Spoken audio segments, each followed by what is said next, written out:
Good morning, students. In amines today we are going to study two reactions. One is the reaction with arene sulfonyl chloride and the other reaction is the nucleophilic substitution reaction, that is particularly bromination. So here first is the reaction with arene sulfonyl chloride, and this reaction is also known as the Hinsberg test. This Hinsberg test is useful for the distinction of primary, secondary and tertiary amines. These three types of amines can be differentiated with the help of this Hinsberg test.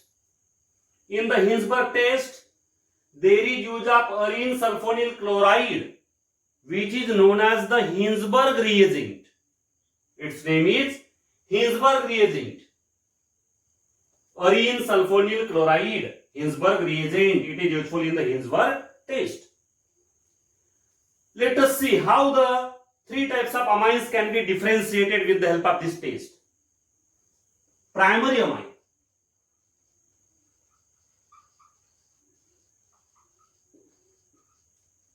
When arene sulfonyl chloride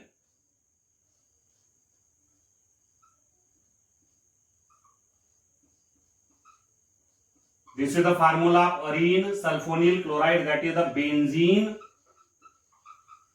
sulfonyl chloride.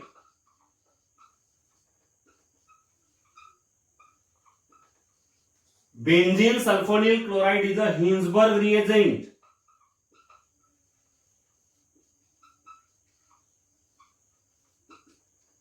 When it is reacted with the primary amine such as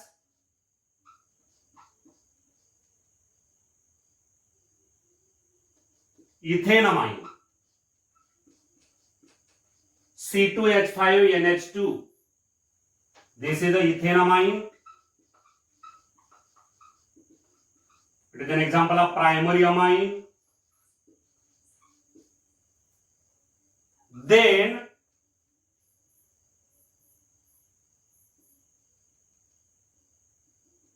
there is replacement of hydrogen atom from this ethanamine. One hydrogen atom get replaced by benzene sulfonyl group. In this way, the replacement reaction occur there. SO2, C6H5SO2. This group will replace hydrogen. One hydrogen atom get replaced. In this way, there is separation of HCl. So here the resulting product is known as N-ethyl, because ethyl group is attached to nitrogen. Therefore, N-ethyl.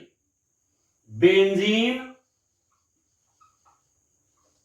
sulfonyl amide. N-ethyl benzene sulfonyl amide or N-ethyl benzene sulfonamide. N-ethyl benzene sulfonyl amide or N-ethyl benzene sulfonamide. This is the product which is formed from this primary amine. In this N-ethyl benzene sulfonamide, the hydrogen atom, this hydrogen which is attached to the nitrogen, this hydrogen is acidic in nature. It has an appreciable acidic character. It is acidic in nature, means this hydrogen may be lost in the form of H positive. यहाँ से जो hydrogen H positive के form में loss हो सकता है, मतलब ये जो हाइड्रोजन है एसिडिक हाइड्रोजन है. What is the reason behind the acidic nature of this hydrogen? See here, the SO2 group, this SO2 group, it is the electron withdrawing group. It is a strongly electron withdrawing group, and as it is the electron withdrawing group, this SO2 group is the electron withdrawing group. it will try to withdraw the electron density of NH bond. The shared electron pair between N and H, nitrogen and hydrogen, this shared electron pair will be withdrawn by this SO2. It will withdraw the electron density, and due to the withdrawal of electron density by this group, this hydrogen may be lost in the form of H positive. H positive के form में hydrogen यहां से निकल सकता है, क्योंकि nitrogen और hydrogen के बीच में जो पेयर ऑफ इलेक्ट्रॉन है, शेयर्ड इलेक्ट्रॉन पेयर, इस शेयर्ड इलेक्ट्रॉन पेयर को ये जो ग्रुप है अपनी ओर खींचेगा, क्योंकि स्ट्रांगली इलेक्ट्रॉन विड्रॉइंग ग्रुप है, और इसके वजह से यहां से जो हाइड्रोजन है इसका लॉस H पॉजिटिव के फॉर्म में होगा। और जब ये H पॉजिटिव को लॉस कर रहा है, इसका मतलब क्या हो गया, इसका जो नेचर है एन एथिल बेंजीन सल्फोनामाइड का, इसका नेचर रहेगा acidic. It is acidic in nature. Now, after the formation of N-ethyl benzene sulfonamide, when an alkali is added, when an alkali is added here, then we get the clear solution. We get the clear solution because N-ethyl benzene sulfonamide is acidic in nature. It is acidic in nature, and therefore, when we add here alkali, soluble in alkali, it is soluble in alkali. The reason behind the solubility of this N-ethyl benzene sulfonamide in alkali is that it is acidic in nature, and being acidic in nature, it get dissolved after adding the alkali. Due to the dissolution of N-ethyl benzene sulfonamide completely, a clear solution is obtained. Clear solution, transparent clear solution is obtained there. But after getting the clear solution, if we add the acid again, clear solution मिल जाने के बाद में the acid add किया जाता है उसमें. After getting the acid, again we get the precipitate in the form of N-ethyl benzene sulfonamide. N-ethyl benzene sulfonamide का precipitate फिर से मिलेगा वहां पे एसिड डालने के बाद में. तो इस तरह से यहाँ पे प्राइमरी अमीन की क्या खासियत है देखिए. What is the characteristic of the primary amine? When this primary amine is reacted with benzene sulfonyl chloride, there is the formation of N-ethyl benzene sulfonamide. N-ethyl, in general we can say N-alkyl. N-alkyl benzene sulfonamide, which is acidic in nature. The acidic nature is due to the electron withdrawing nature of this SO2 group.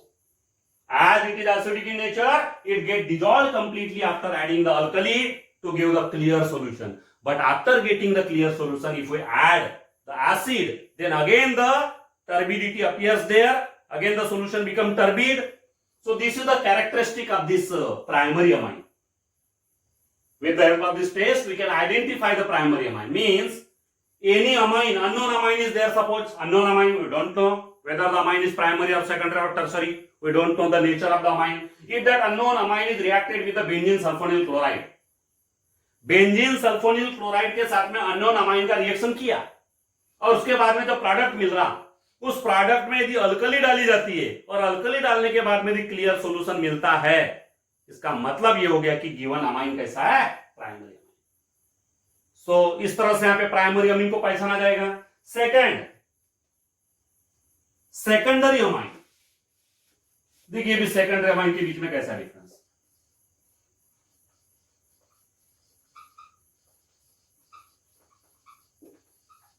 Secondary amine,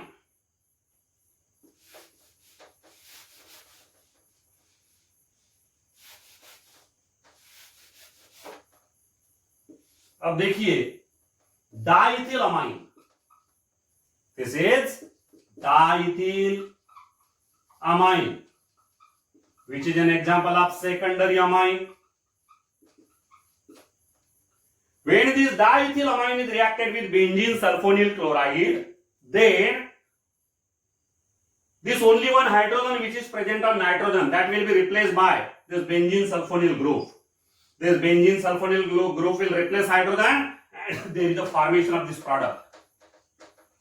This type of product will be formed with the separation of HCl. HCl will get separated, H and Cl will get separated in the form of HCl, and there is a formation of the product the name of this product will be NN diethyl, because two ethyl groups are attached to nitrogen now. Therefore, NN diethyl benzene sulfonamide. Benzene sulfonamide. NN diethyl benzene sulfonamide. But this NN diethyl benzene sulfonamide is not acidic in nature. It doesn't have the acidic nature. Why it doesn't have the acidic nature? Because here there is no any hydrogen attached to the nitrogen. No hydrogen on nitrogen. Therefore, this NN diethyl benzene sulfonamide cannot lose H positive. अब जब H positive का loss नहीं कर सकता, इसका मतलब इसका nature acidic तो हो नहीं सकता. It is not acidic in nature.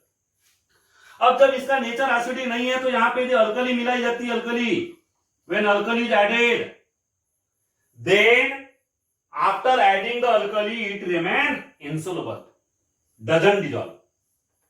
Insoluble. It is insoluble in alkali. We doesn't get the clear solution. No clear solution is obtained here. Insoluble in alkali. Alkali में कौन डिजॉल्व होता है? Acid. Acid में कौन dissolve होगा? Alkali. Alkali में कौन dissolve होता है? एसिड. अब इनका नेचर अपोजिट चाहिए डिजॉल्व होने के लिए. यहाँ पे अल्कली डाली जा रही, तो अल्कली डालने के कारण कौन डिजॉल्व हो सकता है? एसिड डिजॉल्व हो सकता है. पर ये एसिडिक है नहीं.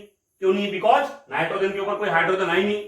अब हाइड्रोजन नहीं होने की वजह से इसका नेचर एसिडिक नहीं रहा और उसके कारण ये अल्कली में डिजॉल्व नहीं हो पाएगा और इसके कारण यहाँ पे इंसोल्युबल होने की वजह से यहाँ पे अपने को क्लियर सॉल्यूशन नहीं मिल पाएगा.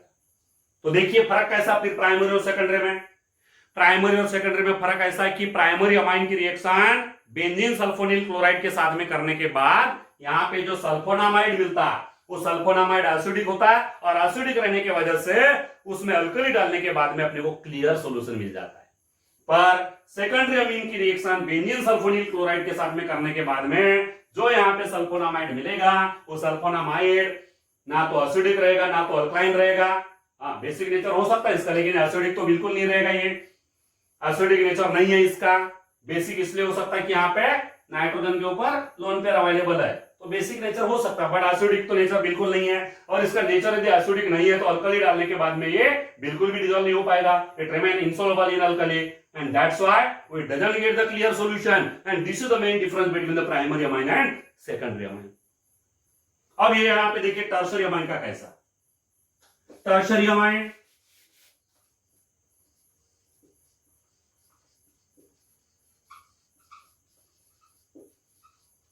बेंजीन सल्फोनिल क्लोराइड के साथ में यदि टर्शरी अमाइन की रिएक्शन की जाए, टर्शरी अमाइन, देखिए टर्शरी अमाइन कैसा होता है. जैसे यहां पे triethylamine, triethylamine is a tertiary amine. Now in this tertiary amine there is no any hydrogen on the nitrogen atom. Nitrogen atom के ऊपर कोई हाइड्रोजन बचा ही नहीं, रिप्लेसिएबल हाइड्रोजन है ही नहीं. जब रिप्लेसिएबल हाइड्रोजन है ही नहीं तो यहाँ पे रिप्लेसमेंट या सब्स्टिट्यूशन रिएक्शन नहीं हो पाएगी. No reaction occur there, no reaction, किसी प्रकार की रिएक्शन यहाँ पे नहीं हो पाएगी. ये अनरिएक्टेड रहेगा ट्राइथिलामीन. अब जब ये ट्राइथिलामीन है अनरिएक्टेड रहेगा, जैसे का वैसा ही बच जाएगा. लेकिन इसका नेचर कैसा? बेसिक. इसका नेचर है बेसिक. कोई भी अमाइन बेसिक होता है, अमोनिया के जैसा बेसिक नेचर है. तो ये यदि यहां पे एसिड डाला जाता है तो एसिड डालने के बाद में ट्राइथिलामाइन डिसॉल्व हो जाएगा. एसिड डालने के बाद में, अल्कली डालने के बाद में कोई फर्क पड़ने वाला नहीं है. After adding alkali it will not dissolve, but after adding the acid it will dissolve because the triethylamine unreacted amine it is basic in nature. Therefore after adding the acid we get the clear solution.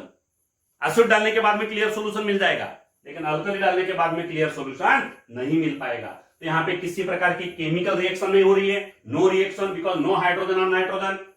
But this unreacted amine is basic in nature. Therefore it will dissolve after adding the acid, and therefore after adding the acid we get the clear solution. In this way these three types of amines can be differentiated from each other. Recently, instead of this benzene sulfonyl chloride, instead of using benzene sulfonyl chloride, paratoluene sulfonyl chloride, paratoluene sulfonyl chloride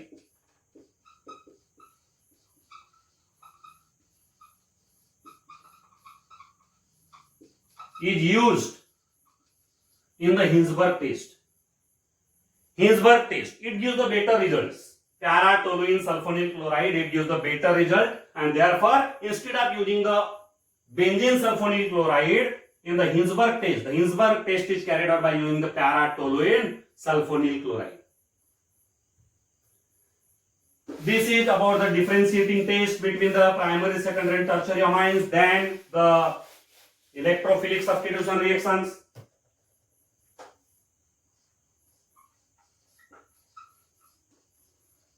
Electrophilic substitution reactions.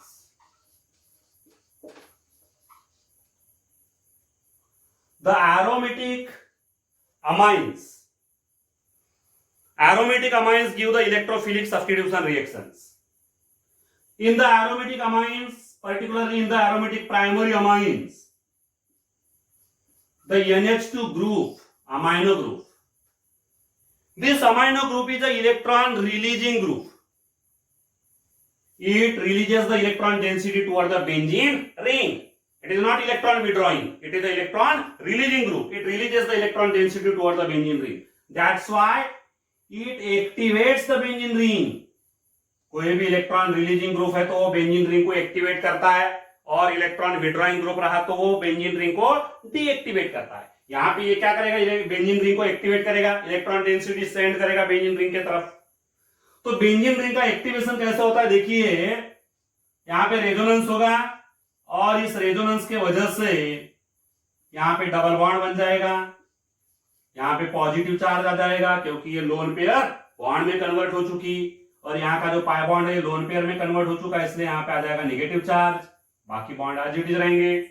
Next structure में अब देखिए ये वाला जो pi bond है यहाँ पे lone pair में कन्वर्ट हो जाएगा, और ये जो पाई बॉन्ड, ये जो लोन पेयर दिख रही है आर्थो पोजीशन पे, ये यहाँ पे पाई बॉन्ड में कन्वर्ट हो जाएगी. तो इस तरह से यहाँ पे जो स्ट्रक्चर बनेगा इस तरह का रहेगा. यहाँ पे लोन पेयर नेगेटिव चार्ज, यहाँ पे पाई बॉन्ड, यहाँ पे pi bond, double bond, NH2 positive.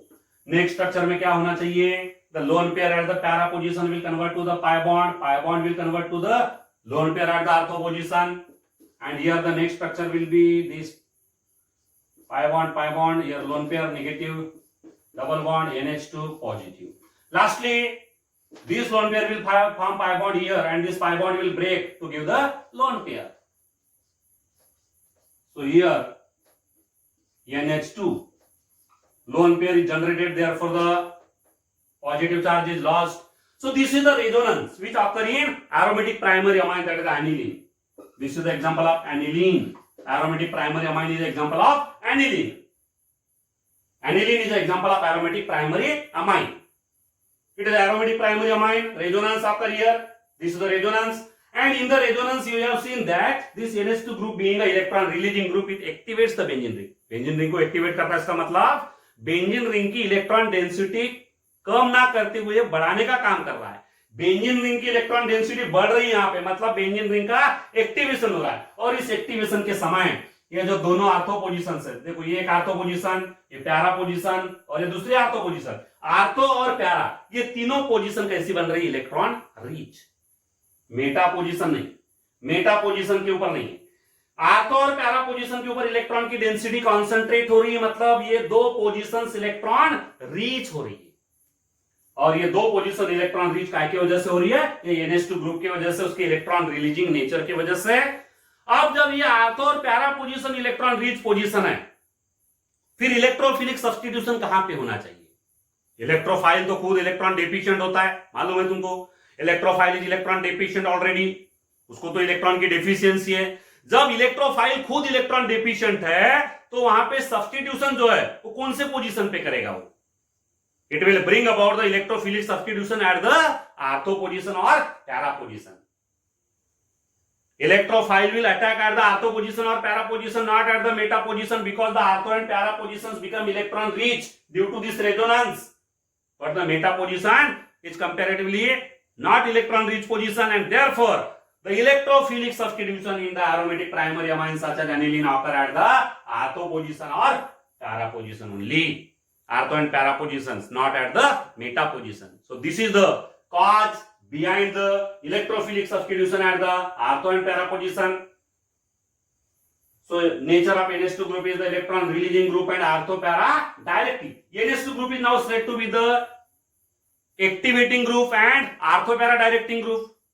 Why it is said to be activating? Because it activates the benzene ring by release of electron density. Further, why it is said to be ortho para directing? Because in presence of NH2 group, the incoming electrophile, जो भी electrophile होगी incoming electrophile, वो कहां पे जाएगी? एक तो ortho position पे जाएगी या तो पैरा पोजीशन पे जाएगी. मतलब ये इलेक्ट्रोफाइल को कौन सी दिशा दिखा रहा है, कौन सी डायरेक्शन दिखा रहा है? आर्थो और पैरा पोजीशन, मेटा पोजीशन को नहीं. और इस तरह से NH2 ग्रुप को बोला जाएगा activating group and ortho para directing group. तो यहाँ पे इलेक्ट्रोफिलिक सब्स्टिट्यूशन एनिलीन में, एरोमेटिक प्राइमरी अमाइन में आर्थो और पैरा पोजीशंस पे होते हैं. तो देखिए पहला electrophilic substitution reaction bromination. Bromination when aniline, which is an example of aromatic primary amine, is reacted with bromine water. Bromine water के साथ में रिएक्शन कर रहा है. देखिए bromine water Br2 plus water, that is the bromine water. Bromine dissolved in water means bromine water. So here 3 moles of bromine are required. Bromine forms the electrophiles. Bromine form the electrophile. This is aniline.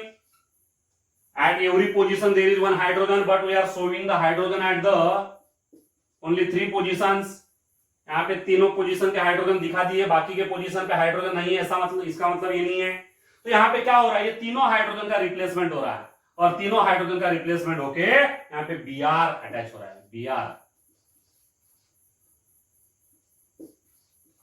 तो actually यहाँ पे हो क्या रहा है? देखिए 3 bromine molecule है, Br.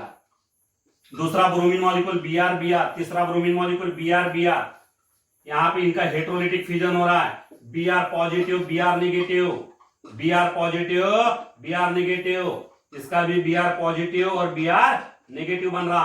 अब ये जो Br पॉजिटिव है तीनों, ये है इलेक्ट्रोफाइल. इनमें से हर एक इलेक्ट्रोफाइल जो ये क्या करेगा? H पॉजिटिव को रिप्लेस करेगा. कहां से? आर्थो पोजीशन और पैरा पोजीशन. समझो एक ने यहां से आर्थो पोजीशन से रिप्लेस कर लिया, दूसरा दूसरे आर्थो पोजीशन से रिप्लेस करेगा और तीसरा वाला पैरा पोजीशन से रिप्लेस करेगा H पॉजिटिव को. तो यहां से 3 H पॉजिटिव निकल चुके हैं. अब ये 3 H पॉजिटिव और 3 Br नेगेटिव मिलके क्या बनाएंगे? 3HBr. 3HBr. 3 H पॉजिटिव निकल चुके हैं यहां से 3 पोजीशंस के ऊपर से, और ये 3 Br नेगेटिव बच गए. तो इनका कॉम्बिनेशन होकर 3HBr बनेगा. और इस तरह से यहाँ पे इलेक्ट्रोफाइल, ये जो इलेक्ट्रोफाइल है, इनने कहां पे अटैक किए? आर्थो पोजीशन और पैरा पोजीशन पे. इलेक्ट्रोफिलिक सब्स्टिट्यूशन कौन से पोजीशन पे हुआ? आर्थो पोजीशन और पैरा पोजीशन. और जो प्रोडक्ट यहाँ पे फॉर्म हो रहा है, इस प्रोडक्ट का नाम देखिए, with respect to this position number 1, 2, 3, 4, 5 and 6, the name will be 2,4,6 tribromo. 2,4,6 tribromo aniline. 2,4,6 tribromo aniline. Aniline का कन्वर्सन काय में हो गया? 2,4,6 ट्राइब्रोमो एनिलीन में. तो ये है ब्रोमिनेशन. यहां पे ट्राइब्रोमो डेरिवेटिव मिला है. ट्राइब्रोमो डेरिवेटिव इस तरह से बनता है. यानी ट्राइब्रोमो डेरिवेटिव बनाना हो तो एनिलीन की रिएक्शन काय के साथ में करना चाहिए? ब्रोमीन वाटर के साथ में. लेकिन कभी कभी समझो अपने को मोनोब्रोमो डेरिवेटिव बनाना है. समझो सिंगल पोजीशन पे ब्रोमीन यहां पे आना चाहिए. सिंगल पोजीशन पे आना चाहिए ब्रोमीन, ये 3 पोजीशन पे नहीं. मोनोब्रोमो डेरिवेटिव बनाना है, रेस्ट्रिक्टेड ब्रोमिनेशन करना पड़ेगा. कैसा? रेस्ट्रिक्टेड ब्रोमिनेशन, लिमिटेड ब्रोमिनेशन करना पड़ेगा. तो ये रेस्ट्रिक्टेड ब्रोमिनेशन के लिए, मोनोब्रोमो डेरिवेटिव बनाने के लिए, तो सबसे पहले ये जो एनिलीन है, इस एनिलीन का जो अमाइनो ग्रुप है, इस अमाइनो ग्रुप का पहले प्रोटेक्शन करना पड़ेगा. Amino group is to be first protected. Protection करना है यहां पे. प्रोटेक्शन कैसे करना? By acylation. क्या करना है यहां पे? असाइलेशन करना. जैसे एसिटिल क्लोराइड ले लिया. एसिटिल क्लोराइड यहां पे बेस के प्रेजेंस में, पर्टिकुलर यहां पे पायरिडीन ले सकते हैं. पायरिडीन ये जो बेस है, इसके प्रेजेंस में एसिटिल क्लोराइड के साथ में इसकी रिएक्शन करेंगे तो क्या होगा? यहां से एक हाइड्रोजन रिप्लेस हो जाएगा. one hydrogen will get replaced NH। देखिए एक हाइड्रोजन का रिप्लेसमेंट कैसे हो गया CO CH3 से, और यहां का H और यहां का Cl HCl के फॉर्म में निकल जाएगा, HCl सेपरेट हो गया। अब ये जो प्रोडक्ट बना असाइल डेरिवेटिव, इसका नाम है असाइल डेरिवेटिव, या तो एसिटिल डेरिवेटिव बोल दो चलेगा। पर्टिकुलरली इसका नाम होता है एसिटेनिलाइड, एसिटेनिलाइड, दिस इज एसिटेनिलाइड। अब इसका स्ट्रक्चर यदि लिखना हो अपने को तो CH3 C double bond O CH3, इस तरह का स्ट्रक्चर है इसका। ये है acetanilide, that is acyl derivative of aniline, इस एनिलीन का असाइल डेरिवेटिव। अब देखिए ये NH2 ग्रुप का इस तरह से प्रोटेक्शन करने की वजह क्या है, what is the reason behind the protection of NH2 group. NH2 group का पहले प्रोटेक्शन किया गया, उसका असाइलेशन किया गया, असाइलेशन करने से यहां पे एसिटेनिलाइड मिल गया। हो क्या रहा है एसिटेनिलाइड में, जो एसिटेनिलाइड जो है ये जो CH3CO NH ग्रुप है, इसका इलेक्ट्रॉन रिलीजिंग पावर कम है NH2 की तुलना में। NH2 तो बड़े आसानी से इलेक्ट्रॉन रिलीज करता था बेंजीन रिंग के तरफ, लेकिन इसका इलेक्ट्रॉन रिलीजिंग पावर कम है। अब इसका इलेक्ट्रॉन रिलीजिंग पावर कम होने का कारण क्या, why it is less electron releasing. ये बेंजीन रिंग का जितना एक्टिवेशन एनिलीन कर रहा, एनिलीन में NH2 ग्रुप के वजह से जितना यहाँ पे बेंजीन रिंग का एक्टिवेशन हो रहा है, उतना एक्टिवेशन बेंजीन रिंग का इस ग्रुप के वजह से नहीं हो रहा है। एसिटेनिलाइडो ग्रुप के वजह से, ये जो एनिलाइड ग्रुप है, ये एनिलाइडो ग्रुप के वजह से ये जो ग्रुप इतना दिख रहा है, इसके वजह से बेंजीन रिंग का जो एक्टिवेशन है उतने प्रमाण में नहीं हो रहा है। क्यों नहीं हो रहा है, देखिए the lower pair on the nitrogen atom, the lower pair on nitrogen atom is here involved in resonance with the carbonyl group. ये जो कार्बोनाइल ग्रुप दिखाई दे रहा है यहाँ पे, ये जो कार्बोनाइल ग्रुप दिखाई दे रहा है, देखिए रेजोनेंस कैसे हो रहा है यहाँ पे। कार्बोनाइल ग्रुप जो दिखाई दे रहा है, ये मैं यहाँ पे पूरा स्ट्रक्चर लिख के दे रहा है, NH।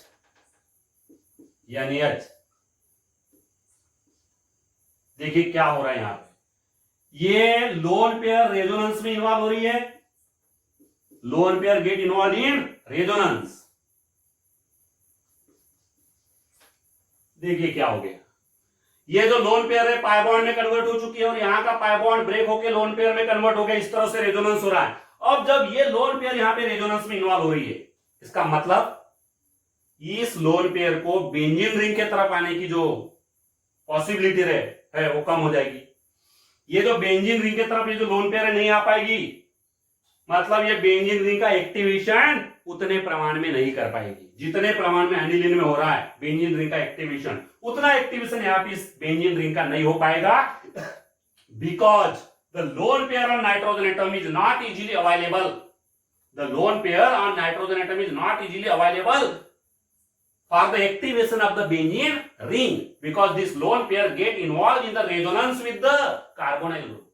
ये वाला लोन पेयर कार्बोनाइल ग्रुप के साथ में रेजोनेंस में इन्वॉल्व हो रहा है, जिसके वजह से ये लोन पेयर इधर बेंजीन रिंग का एक्टिवेशन करवाने के लिए अवेलेबल नहीं रहेगी, और जिसके कारण यहाँ पे बेंजीन रिंग का जितना एक्टिवेशन होना चाहिए उतना एक्टिवेशन नहीं हो पाएगा। और इसके कारण अब यहाँ पे जब ब्रोमिनेशन करवाया जाएगा, अब ब्रोमिनेशन करवाना है तो bromine in acetic acid, bromine की रिएक्शन काय में करवाना है, एसिटिक एसिड में, सॉल्वेंट रहेगा एसिटिक एसिड और ब्रोमीन की यहां पे रिएक्शन होगी। अब ब्रोमीन का मॉलिक्यूल ब्रेक होगा Br पॉजिटिव और Br नेगेटिव में, फिर क्या होगा कि ये जो Br पॉजिटिव है वो इलेक्ट्रोफिलिक सब्स्टिट्यूशन करेगा, लेकिन ये तीनों के तीनों पोजीशंस के ऊपर इलेक्ट्रोफिलिक सब्स्टिट्यूशन नहीं हो पाएगा, क्योंकि बेंजीन रिंग का एक्टिवेशन उतना नहीं हुआ है।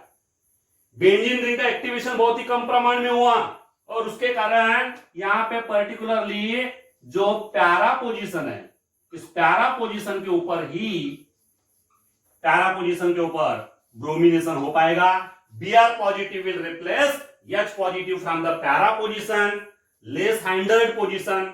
आर्थो पोजीशन की तुलना में प्यारा पोजीशन यहाँ पे लेस हाइंडर्ड है, मतलब Br पॉजिटिव यदि यहाँ पे अटैक करने जाएगी तो उसको रिपेल करने वाला दोनों साइड में कोई ग्रुप नहीं है, लेकिन Br पॉजिटिव आर्थो पोजीशन के ऊपर आ जाता है तो आर्थो पोजीशन के ऊपर, यहाँ पे एडजेसेंट पोजीशन पे इतना बड़ा ग्रुप है जो उसके ऊपर रिपल्सन क्रिएट करेगा। तो यहाँ पे Br पॉजिटिव बेस्ट पे कहां पे अटैक करेगा, पैरा पोजीशन के ऊपर। पैरा पोजीशन के ऊपर से H पॉजिटिव का रिप्लेसमेंट हो जाएगा और H पॉजिटिव और Br नेगेटिव मिलके HBr बन जाएगा।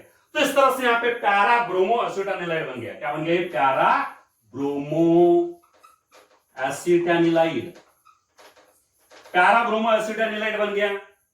पर यहाँ पे अपना फाइनल प्रोडक्ट तो पैरा ब्रोमो एनिलीन चाहिए, तो पैरा ब्रोमो एनिलीन में फिर से इसको कन्वर्ट करना है, तो अब इसकी हाइड्रोलिसिस करना पड़ेगा, आइदर बाय एसिड और बाय अल्कली। इसके हाइड्रोलाइसिस दोनों तरह से हो सकते हैं। एसिडिक हाइड्रोलाइसिस मतलब डाइल्यूट एसिड की एक्शन कर लो, या तो डाइल्यूट अल्कली की एक्शन कर लो। तो यहां पे फिर से प्राइमरी अमाइनो ग्रुप रीजनरेट हो जाएगा। Primary amino group will be regenerated here NH2 and here Br. So in this way here we get para bromo aniline. Para bromo aniline is obtained here. तो ये जो bromination है, restricted bromination, limited bromination, तो obtain the monobromo derivative, it is carried out by protection of the amino group. Amino group का पहले protection किया गया। Protection करने की वजह क्या थी कि तीनों के तीनों पोजीशंस के ऊपर ब्रोमिनेशन नहीं होना चाहिए। यदि प्रोटेक्शन नहीं करते तो तीनों पोजीशन के ऊपर ब्रोमिनेशन होता, और ये प्रोटेक्शन करने की वजह से यहाँ पे ब्रोमिनेशन लिमिटेड हो रहा है, ओनली वन पोजीशन के ऊपर हो रहा है, क्योंकि ये जो ग्रुप है यहाँ पे जो नाइट्रोजन के ऊपर लोन पेयर है, ये बेंजीन रिंग का एक्टिवेशन करने में असमर्थ है, क्योंकि ये लोन पेयर यहाँ पे रेजोनेंस में इन्वॉल्व हो गई कार्बोनाइल ग्रुप के साथ में, और उसके वजह से ब्रोमीन, ये जो बेंजीन रिंग है इसका उतना एक्टिवेशन नहीं हो पाया, जिसके कारण अब ब्रोमिनेशन सिंगल पोजीशन पे हो रहा है। और इस तरह से यहाँ पे ये जो ग्रुप है इसका NHCOCH3, इसका फिर से अमाइनो ग्रुप में कन्वर्सन करना है, तो इसका एसिडिक है तो अल्कलाइन हाइड्रोलाइसिस कर लेते हैं, डाइल्यूट एसिड है डाइल्यूट अल्कली के साथ में रिएक्शन कर लेते हैं, और इस प्रकार से यहाँ पे पैरा ब्रोमो एनिलीन बन जाता है। तो this is one of the electrophilic substitution reaction. There are few more electrophilic substitution reactions. We will discuss about them in the next lecture. Thank you.